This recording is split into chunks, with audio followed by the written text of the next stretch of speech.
नमस्कार दोस्तों। चलिए जानते हैं बिहार की फटाफट 25 बड़ी खबरें, वो भी सिर्फ 10 मिनट में।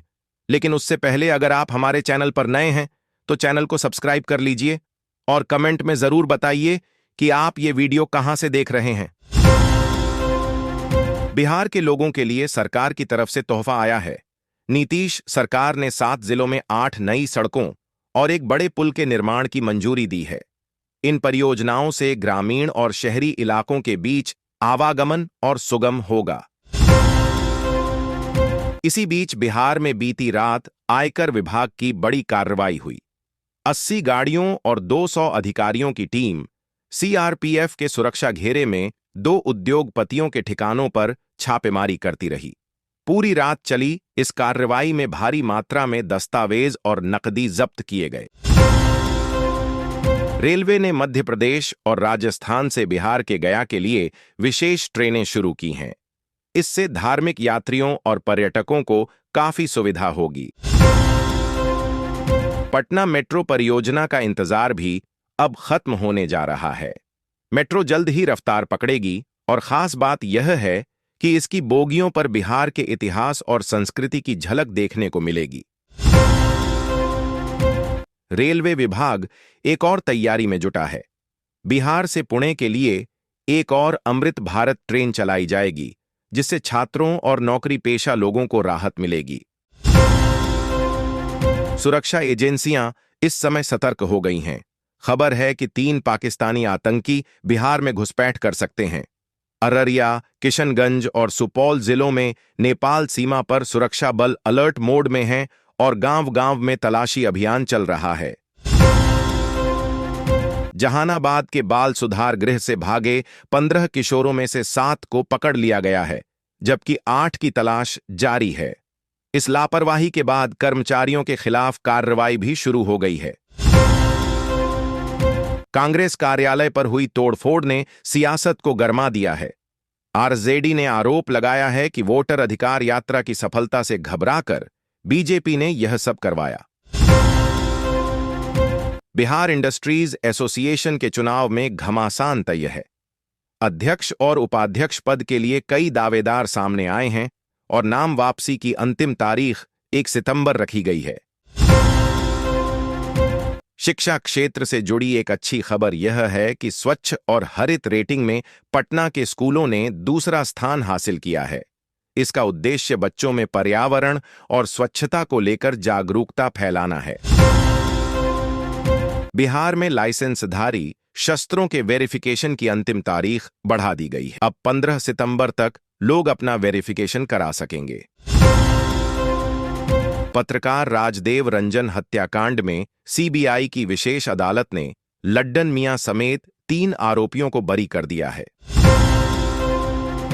पटना के एक इंजीनियर को म्यांमार से सुरक्षित वापस लाया गया है। पुलिस और भारतीय दूतावास की संयुक्त कार्रवाई से यह ऑपरेशन सफल हुआ।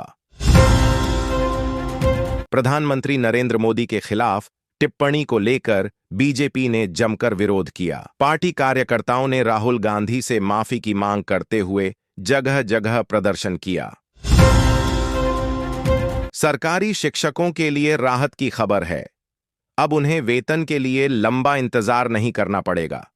डीओ ने नई व्यवस्था लागू की है, जिससे समय पर वेतन का भुगतान होगा। इसी बीच प्रधानमंत्री मोदी की मां पर अभद्र टिप्पणी को लेकर बवाल मच गया है। बगहा में लोगों ने राहुल गांधी और तेजस्वी यादव का पुतला फूंका। होमगार्ड जवानों को अब कमांडो प्रशिक्षण भी दिया जाएगा। सरकार ने साफ कर दिया है कि रिश्वतखोरी में पकड़े गए जवानों को किसी भी हाल में बख्शा नहीं जाएगा। भागलपुर जमालपुर पैसेंजर ट्रेन से कटकर एक व्यक्ति की मौत हो गई। शव 1.5 घंटे तक ट्रैक पर पड़ा रहा, जिससे ट्रेनों की आवाजाही प्रभावित हुई। बेगूसराय में 3 बच्चों की दर्दनाक मौत हो गई। बाजार जाते समय चचरी पुल पार करते वक्त वे नदी में गिर गए और डूब गए। पटना नगर निगम की व्यवस्था पर सवाल खड़े हो गए हैं। हर वार्ड में करीब 20 लाख रुपए खर्च होने के बावजूद गंदगी का अंबार लगा है। अधिकारियों को यह तक नहीं पता कि उनके क्षेत्र में कितने सफाई कर्मी काम कर रहे हैं। बिहार में गंगा नदी पर डबल लाइन वाला चौथा रेल पुल बनाया जाएगा। विक्रमशिला कटरिया नई रेल लाइन परियोजना के लिए भूमि अधिग्रहण की प्रक्रिया शुरू कर दी गई है। चिराग पासवान सीट शेयरिंग को लेकर नाराज बताए जा रहे हैं। सूत्रों के अनुसार वे अपने बहनोई के जरिए एनडीए पर दबाव बनाने की कोशिश कर रहे हैं।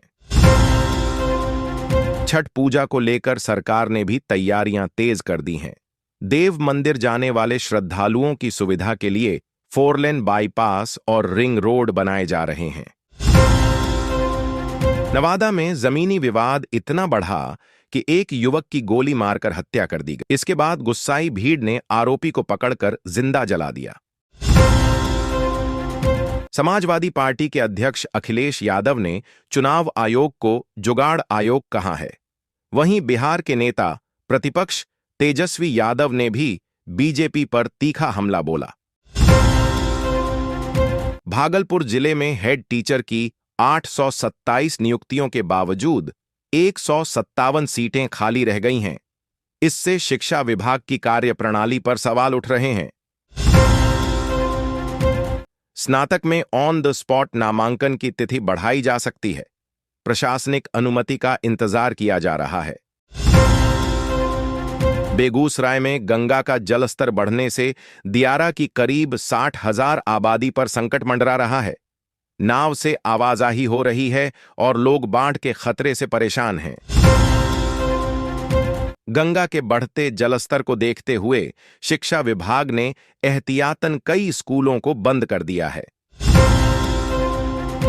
सिवान जिले से एक और चिंताजनक खबर सामने आई है। यहां अधिकतर स्कूल बसों में न तो जीपीएस लगे हैं और न ही सीसीटीवी कैमरे, जिससे बच्चों की सुरक्षा पर सवाल उठ रहा है। 17 लाख कैश, 20 लाख के गहने। निगरानी की रेड में एक और इंजीनियर की काली कमाई उजागर। औरंगाबाद के अस्पताल में बंदी की मौत के बाद स्वजनों का हंगामा। 26 अगस्त को शराब की तस्करी में गया था जेल। दोस्तों, हम जानते हैं कि आपका समय कितना कीमती है, लेकिन फिर भी आपने कुछ पल निकालकर हमारा वीडियो देखा।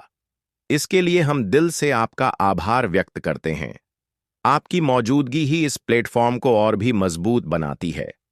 हम चाहते हैं कि यह चैनल सिर्फ खबरों का माध्यम न बने, बल्कि एक ऐसा परिवार बने जहां हर दर्शक की राय को महत्व दिया जाए। इसलिए कमेंट सेक्शन में हमें जरूर बताइए कि आज की कौन सी खबर ने आपको सबसे ज्यादा प्रभावित किया। और हां, चैनल को सब्सक्राइब जरूर कर लीजिए ताकि आप कोई अपडेट मिस न करें। धन्यवाद।